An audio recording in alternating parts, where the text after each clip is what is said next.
Hey guys, I am Amrita Agarwal from Amrita Agarwal coaching centre. जैसा कि आप सब लोग जानते होंगे कि मैं डेली अपने चैनल पे एसएससी सीपीओ के मैथ्स के प्रीवियस क्वेश्चंस लेकर के आती हूँ। आप सबको एसएससी सीपीओ के मैथ्स के प्रीवियस क्वेश्चन सब एक जगह मिल सके, इसके लिए मैंने एक प्लेलिस्ट बनाया है जिसमें मैंने अभी तक जितने भी एसएससी सीपीओ के मैथ्स के प्रीवियस क्वेश्चंस आपको दिए हैं और आगे दूंगी, उन सब की लिंक उस प्लेलिस्ट पे मिलेगी और प्लेलिस्ट की लिंक मिलेगी आपको आई बटन पे और डिस्क्रिप्शन बॉक्स में। आपको आई बटन पे और डिस्क्रिप्शन बॉक्स में एसएससी सीजीएल टीयर 2 के मैथ्स के प्रीवियस क्वेश्चंस के प्लेलिस्ट की लिंक मिलेगी और टाइम एंड वर्क पे आए हुए क्वेश्चंस जो कि आपके एसएससी के एग्ज़ाम में पूछे जाते हैं, वो सारे क्वेश्चंस को भी जितना मैंने सॉल्व करवाया है उसके भी प्लेलिस्ट की लिंक आपको आई बटन पर और डिस्क्रिप्शन बॉक्स में मिल जाएगी, जो आपके एग्ज़ाम के रिगार्डिंग इम्पॉर्टेंट है। अभी मैं आपके लिए टाइम एंड वर्क में आए हुए प्रीवियस क्वेश्चंस जो कि आपके एग्ज़ाम में आने के चांसेस हैं, वो सारे क्वेश्चंस लेकर के आई हूँ। तो स्टार्ट करते हैं। क्वेश्चन है, P and Q together can do a work in 12 days. P alone can do the same work in 36 days. In how many days can Q alone complete 2/3 part of the same work? कह रहा है कि P और Q दोनों मिल कर के एक काम को 12 डेज में कंप्लीट कर सकते हैं और P अकेला इस काम को करे, यही पर्टिकुलर काम करे, तो वो 36 डेज में कंप्लीट कर सकता है। तो बताइए कि Q अकेला इसी काम का 2/3 पार्ट कंप्लीट करने में कितना दिन लगाएगा। तो देखिए, आपको जब P और Q दोनों का मिला करके काम करने का डेज दिया है कि ये दोनों मिल करके 12 डेज में इस काम को कंप्लीट कर सकते हैं, तो इसका मतलब कि एक दिन में P और Q कितना काम कंप्लीट कर लेंगे, इस काम का 1/12 पार्ट कंप्लीट कर लेंगे। जो काम है उसका 1/12 पार्ट P और Q दोनों मिलके एक दिन में कंप्लीट कर सकते हैं, जिसमें मैं P के काम करने की एक दिन की कैपेसिटी और Q के काम करने की एक दिन की कैपेसिटी को ऐड करूंगी, तो वो 1/12 के इक्वल होगा। सेकेंड स्टेटमेंट पे बोला है कि P अकेला इसी काम को करेगा तो 36 डेज में कंप्लीट कर लेगा। इसका मतलब कि इंडिविजुअल जो P के काम करने की कैपेसिटी है एक दिन की, वो है 1/36 पार्ट ऑफ द वर्क। ठीक, तो मैं यहाँ से Q के काम करने की एक दिन की कैपेसिटी निकाल सकती हूँ और ओवरऑल कंप्लीट कितने दिनों में Q काम कर लेगा, ये भी मैं फाइंड आउट कर सकती हूँ कि Q अकेला इस काम को कितने दिनों में कंप्लीट कर सकता है। तो यहाँ पे मैं 1/Q क्योंकि एक दिन के काम करने की कैपेसिटी मीन्स एक दिन में वो कितना पार्ट कंप्लीट करेगा, वो मैं फाइंड आउट करती हूँ। तो 1/12 माइनस 1/36 हो जाएगा। इसे सॉल्व करेंगे तो मुझे क्या मिल जाएगा, इसे सॉल्व करने पे मुझे मिलेगा 3 माइनस 1 डिवाइडेड बाय 36। ये हो गया Q के काम करने का पार्ट कि Q अकेला एक दिन में 2/36 पार्ट मीन्स 1/18 पार्ट कर सकता है। तो इसका मतलब क्या हुआ कि Q इस पूरे काम को कंप्लीट करने में लेगा 18 डेज का टाइम। मतलब Q अकेला अगर पूरा कंप्लीट काम करे तो वो 18 डेज में कंप्लीट कर सकता है, लेकिन क्योंकि मुझे फाइंड आउट करना है कि 2/3 पार्ट करने में उसे कितना दिन लगेगा, तो 2/3 पार्ट कंप्लीट करने में हम क्या करेंगे, 2/3 ऑफ 18, तो ये क्या हो जाएगा 12। आंसर आ जाएगा 12 डेज में ये Q 2/3 पार्ट इस काम का कंप्लीट कर लेगा। आई होप सबको क्लियर है। क्वेश्चन है, A and B can do a piece of work in 36 days. B and C can do the same work in 60 days. A and C can do the same work in 45 days. In how many days can B alone complete the same work?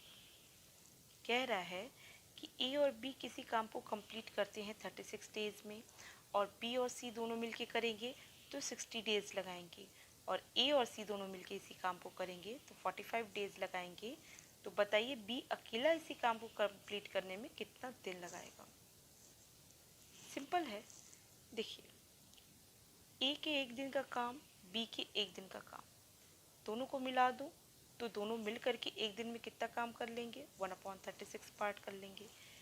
इसी तरीके से B और सी के एक दिन की काम करने की कैपेसिटी क्या हो जाएगी, 1/60 पार्ट हो जाएगी।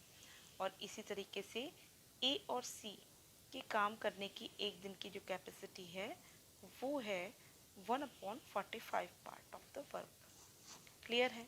मुझे बी का अकेले एक दिन का काम फाइंड आउट करना है, तो मैं क्या करती हूँ, मैं ये फर्स्ट इक्वेशन और सेकंड इक्वेशन को ऐड कर लेती हूँ और ये जो थर्ड इक्वेशन है ना इसे कर देती हूँ minus. Means first equation plus second equation minus third equation. इससे क्या होगा कि ये दोनों जब ऐड होगा तो प्लस 1/b प्लस 1/b होगा और यहाँ पे 1/a प्लस 1/c ये भी मिलेगा मुझे, ये दोनों पॉजिटिव मिलेगा। लेकिन जैसे ही मैं तीसरा इक्वेशन माइनस करूँगी तो ये क्या हो जाएगा, माइनस हो जाएगा। इससे ये होगा कि 1/a से 1/a कट जाएगा, प्लस 1/c से माइनस 1/c कट जाएगा और फाइनली मुझे क्या मिल जाएगा, फाइनली मुझे 2/b, क्योंकि ये दोनों पॉजिटिव है तो इससे क्या हो जाएगा 2/b मुझे मिल जाएगा 1/36 प्लस 1/60 माइनस 1/45। अब इसे सॉल्व कर देंगे तो मुझे क्या मिल जाएगा, इसे सॉल्व करने पे मुझे डिनोमिनेटर में यहाँ पे 180 आएगा, इधर हो जाएगा 36 का ये 5 टाइम्स, इसका 3 टाइम्स और इसका हो जाएगा 4 टाइम्स। और फाइनली मुझे जो इसकी वैल्यू मिलेगी वो 4 मिलेगी और यहाँ पे 2/b है तो 4 से कट जाएगा 2, तो फाइनली क्या हो जाएगा 2/180, जो कि मिल जाएगा मुझे final 1/b equal to 1/90। Means b अकेला इस काम को कंप्लीट 90 डेज में कर सकता है। कुछ काम मैंने ओरल किया है, सिंपल है, आप भी बहुत ईजिली इसे कर सकते हैं। तो 90 डेज में बी अकेला इस काम को कंप्लीट कर लेगा। आई होप सबको क्लियर है। अब मैं नेक्स्ट क्वेश्चन पे चलती हूँ। नेक्स्ट क्वेश्चन है A and B can do a piece of work in 36 days. Same question लग रहा है। B and C can do the same work in 60 days. A and C can do the same work in 45 days. In how many days can A alone complete the same work? अब मुझे A के बारे में बताना है कि A अकेला इस काम को कंप्लीट करने में कितना दिन लेगा। तो देखिए, इसके पहले तो B का पूछा था, अब A का मुझे फाइंड आउट करना है। तो देखिए, वैसे ही बनेगा equation 1/a plus 1/b equal to 1/36 और 1/b plus 1/c equal to 1/60 and 1/a plus 1/c equal to हो जाएगा 1/45। यहाँ पे क्योंकि मुझे a का बताना है कि a की कंप्लीट करने में कितना दिन लेगा, तो यहाँ मुझे a पॉजिटिव चाहिए, मीन्स इक्वेशन 1 और इक्वेशन 3 को कर देती हूँ मैं ऐड, ठीक। और इसमें से मैं इक्वेशन 2 को माइनस कर दूँगी, means equation 1 plus equation 3 minus equation 2। इससे मुझे क्या मिलेगा, इससे मुझे ये तो पॉजिटिव मिल जाएगा, ये इक्वेशन 1 और इक्वेशन 3, और इक्वेशन 2 ये निगेटिव हो जाएगा। और 1/b पॉजिटिव, यहाँ माइनस 1/b कट जाएगा, 1/c पॉजिटिव, यहाँ माइनस 1/c ये कट जाएगा। फाइनली मुझे जो मिलेगा 2/a equal to 1/36 plus 1/45 plus minus 1/60, जो कि यही 180 देगा। 36 का ये हो जाएगा 5 और 45 का ये 4 टाइम्स और 60 का ये हो जाएगा 3 टाइम्स। और फाइनली मुझे 2/a की जो वैल्यू मिलेगी वो वैल्यू मिलेगी 6/180, means 2/a is equal to 6/180, जिससे 2 से 6 कट जाएगा तो मुझे 3 मिल जाएगा, 3/180 आएगा। और मुझे फाइनली जो मिलेगी value 1/a equal to 1/60, means A अकेला इस काम को 60 डेज में कंप्लीट कर सकता है। आप भी इसी काम को ओरल कर सकते हैं, सिंपल है, कुछ हैवी कैलकुलेशन है ही नहीं। तो ए अकेला इस काम को 60 डेज में कर सकता है। अब मैं नेक्स्ट क्वेश्चन पे चलती हूँ। क्वेश्चन है A and B can do a job in 10 days and 5 days respectively. They worked together for 2 days, after which B was replaced by C and the work was finished in the next 3 days. How long will C alone take to finish 60% of the job? कह रहा है कि A एक काम को complete करने में 10 days लेता है, B वही काम को कंप्लीट करने में 5 डेज लेता है। A और B दोनों मिल करके 2 दिन तक इसी काम को करते हैं। उसके बाद B की जगह C ले लेता है इस काम को करने के लिए। मीन्स A कॉन्टिन्यूटी में काम कर रहा है, लेकिन B 2 दिन तक ही काम किया है। उसके बाद B की जगह अब C काम करने लगा है, और जब C काम करना शुरू किया है तो उसके बाद 3 दिन तक ही काम हुआ है और उसके बाद काम हो गया है फिनिश। मीन्स ओवरऑल काम हुआ है 5 डेज तक। ए अकेला 5 डेज तक काम किया, क्योंकि ए बी के साथ भी काम किया है और सी के साथ भी काम किया है। बी सिर्फ 2 डेज तक काम किया है और सी काम किया है 3 डेज तक। क्लियर है? ए अकेला 5 डेज तक जो काम किया है, इसके एक दिन के काम करने की कैपेसिटी क्या है? क्योंकि वो पूरा काम कंप्लीट 10 डेज में कर सकता है अकेला, तो एक दिन के काम करने की कैपेसिटी 1/10 है। तो 5 डेज का कितना काम हो गया? 5/10 पार्ट ऑफ द वर्क हो गया। उसी तरीके से बी के अकेले एक दिन के काम करने की कैपेसिटी है 1/5 पार्ट ऑफ द वर्क, और क्योंकि बी अकेला 2 दिन तक काम किया है, मीन्स अकेला नहीं किया है लेकिन 2 दिन तक जो बी ने काम किया है, उसका जो काम होगा वो 2/5 of the part of the work होगा। इस काम में जो इसका अपना इंडिविजुअल वर्क है वो 2/5 पार्ट ऑफ द वर्क है। इसी तरीके से सी, क्योंकि सी का तो मुझे फाइंड आउट करना है ना कितने दिनों तक ये काम कंप्लीट करेगा, 60%। तो मैं मान लेती हूँ कि सी अकेला इस काम को सी डेज में कंप्लीट कर सकता है। इसका मतलब कि ये एक दिन में कितना पार्ट ऑफ द वर्क कर लेगा? ये एक दिन में 1/C part of the work कर लेगा। क्योंकि सी 3 दिनों तक काम किया है, इस वजह से सी क्या कर लेगा? 3 दिनों में 3/C part of the work complete कर लेगा। अब देखिए, हम तीनों के काम को ऐड कर देंगे तो ये फुल काम कंप्लीट हो गया, जो कि 1 से इंडिकेट किया जाएगा। बस इसी को सॉल्व करके मैं सी की वैल्यू फाइंड आउट कर लूँ तो मुझे मिल जाएगा कि सी अकेला इस काम को कितने दिनों में कर सकता है, और सी के अकेले काम करने का दिन मुझे क्लियर हो जाएगा, तो मैं 60% ऑफ द वर्क में फाइंड आउट कर सकती हूँ। तो बस मुझे अब इसी को सॉल्व करना है। क्या करूँगी? 3/C इक्वल टू 1 माइनस 5/10 है, ये हो जाएगा 1/2। 1 माइनस 1/2 माइनस 2/5, इसे मैं सॉल्व करूँगी तो मुझे मिल जाएगा 10 minus 5 minus 4 divided by 10, means हो जाएगा 1/10। मुझे मिल जाएगी 3/C इक्वल टू 1/10, मीन्स सी का मिलेगा काम कि सी अकेला इस काम को 30 डेज में कंप्लीट कर सकता है। ठीक है? क्योंकि मुझे 60% of the work find out करना है कि 60% वर्क कंप्लीट करने में कितना डेज ले रहा है, ये फाइंड आउट करना है। तो मैं क्या करूँगी, ये जो 30 डेज में 100% ये काम करता, उसका मैं 60% निकाल देती हूँ। तो 30 का 60% क्या हो जाएगा? 60/100 ऑफ 30। सॉल्व करेंगे तो मुझे क्या मिल जाएगा? मुझे मिल जाएगा 80। क्लियर है? सिंपल था, ईजिली आप फाइंड आउट कर सकते हैं। तो मुझे जो वैल्यू मिली है वो 18 डेज मिली है। बहुत डिटेल में मैंने आपको एक्सप्लेनेशन दिया है, अदरवाइज़ ये सारे कैलकुलेशन बहुत जल्दी किए जा सकते हैं। मेन मैंने जो आपको लॉजिक बताया है वो दिमाग में मेन रखने वाली बात है। तो कैलकुलेशन आप स्पीड में करिएगा। मैंने आपको काफ़ी डिटेल में एक्सप्लेनेशन देने के लिए इतनी डिटेल में इसका कैलकुलेशन भी किया है। तो अब मैं नेक्स्ट क्वेश्चन पे चलती हूँ। नेक्स्ट क्वेश्चन है A and B can do a job in 10 days and 5 days respectively. They worked together for 2 days, after which B was replaced by C and the work was finished in the next 3 days. How long will C alone take to finish 40% of the job. सारा question same है, बस difference यही है कि वहाँ जो 60% of the job कह रहा था, यहाँ 40% ऑफ द जॉब कह रहा है।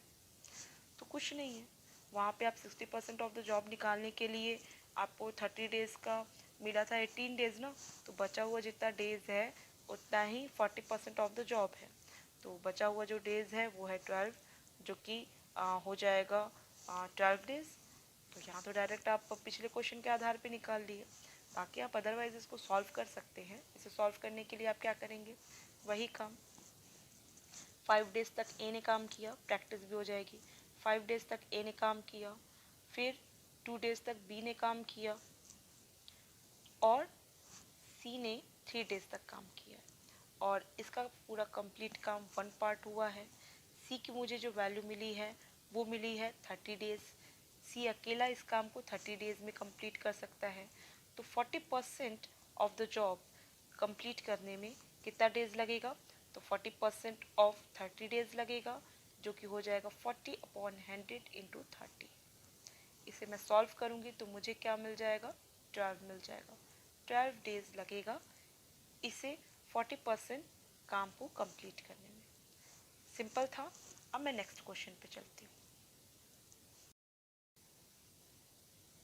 क्वेश्चन है, A and B can do a piece of work in 25 days. B alone can do 66 and 2/3% of the same work in 30 days. In how many days can A alone do 4/15 part of the same work? कह रहा है कि A और B दोनों मिलकर के किसी काम को 25 डेज में कर सकते हैं। B अकेला इस काम का 66 and 2/3% of the work 30 days में पूरा कर सकता है। इसका मतलब बी अकेला इस काम को कंप्लीट करने में 45 डेज लेगा। आपको क्लियर होगा, 66 and 2/3% of the work means 2/3 part of the work हुआ, और 2/3 part of the work complete करने में 30 डेज लगता है, तो होल पार्ट कंप्लीट होने में लगेगा 45 डेज। ये काम आप ओरल कर सकते हैं। आगे का है कि in how many days can A alone do 4/15 part of the same work. तो मैं क्या करती हूँ कि ए अकेला पूरा कंप्लीट काम करने में जितना दिन लेता है वो मैं फाइंड आउट कर सकती हूँ, और उसका मैं 4/15 पार्ट कर लूँगी, तो मुझे पता चल जाएगा कि इस काम के 4/15 पार्ट को ए अकेला कंप्लीट करने में कितना दिन लेगा। ठीक है, आप सबको पता होगा कि ए और बी दोनों के एक दिन के काम करने की जो कैपेसिटी है दोनों को ऐड कर देंगे, तो मुझे पता चल जाएगा कि ये एक दिन में कितना मिल करके काम कर सकते हैं, जो कि हो जाएगा 1/25। और मुझे क्योंकि बी के अकेले पूरे काम को कंप्लीट करने का डेज 45 डेज मिल चुका है, तो मैं ए अकेला कितने दिनों में इस काम को कंप्लीट कर सकता है ये फाइंड आउट करना है। तो मैं क्या करूँगी, मैं करूँगी 25 में 45 का मल्टीप्लाई, और 45 और 25 का डिफरेंस जो कि 20 है उससे कर दूँगी डिवाइड। आप सिस्टमेटिक तरीके से भी सॉल्व कर सकते हैं, लेकिन मैं यहाँ पे शॉर्ट फॉर्मूले का इस्तेमाल कर रही हूँ, जो कि आप अच्छे से जानते होंगे कि मुझे अगर ये ए की वैल्यू फाइंड आउट करनी है तो मुझे क्या करना होगा, मुझे इस 25 और 45 को मल्टीप्लाई करना होगा, और मुझे इन दोनों के डिफरेंस को करना होगा डिवाइड। और इससे मुझे जो मिलेगा, ये अकेला इस काम को कंप्लीट करने में कितना दिन लगेगा वो पता चल जाएगा। क्योंकि मुझे कंप्लीट काम करने में कितना दिन लगेगा वो नहीं फाइंड आउट करना है, मुझे फाइंड आउट करना है कि 4/15 पार्ट ऑफ द वर्क करने में कितना दिन लगेगा। तो होल पार्ट कंप्लीट करने में इतना दिन लगा, तो 4/15 पार्ट ऑफ द वर्क करने में मुझे 4/15 पार्ट ऑफ द डेज भी लगेगा। तो मैं यहाँ 4/15 से मल्टीप्लाई कर देती हूँ। अब जो वैल्यू मिलेगी वही होगा कि ए अकेला 4/15 पार्ट ऑफ द वर्क करने में कितना दिन लेता है। किसी को डाउट नहीं होगा, इसे करेंगे तो 5 टाइम्स जाएगा, यहाँ पे 15 का ये 3 टाइम्स जाएगा, 5 का यहाँ डिवाइड करेंगे 5 टाइम्स जाएगा, आ जाएगी वैल्यू 15, जो कि मेरी रिक्वायर्ड वैल्यू ये 15 हो गई। आई होप सबको क्लियर है। ये शॉर्ट फार्मूला से आप सब लोग जानते होंगे, और आप इसे सॉल्व करेंगे तो आपको खुद ये शॉर्ट फार्मूला आपको मिल जाएगा। तो अब मैं नेक्स्ट क्वेश्चन पे चलती हूँ। क्वेश्चन है, A can complete a certain work in 35 days. B can complete the same work in 15 days. They work together for 7 days, then B left the work. In how many days will A alone complete 60% of the remaining work? कह रहा है कि A अकेला किसी काम को 35 days में कर सकता है और B अकेला इसी काम को 15 डेज में कर सकता है।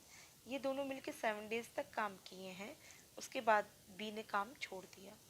तो बताइए कि 7 दिन तक मिलकर काम करने के बाद जो बचा हुआ काम है, उस बचे हुए काम का 60% A कितने दिनों में कंप्लीट कर सकता है अकेले। तो देखिए, ए अकेला एक दिन में 1/35 पार्ट ऑफ द वर्क कर सकता है, बी अकेला एक दिन में 1/15 पार्ट ऑफ द वर्क कर सकता है।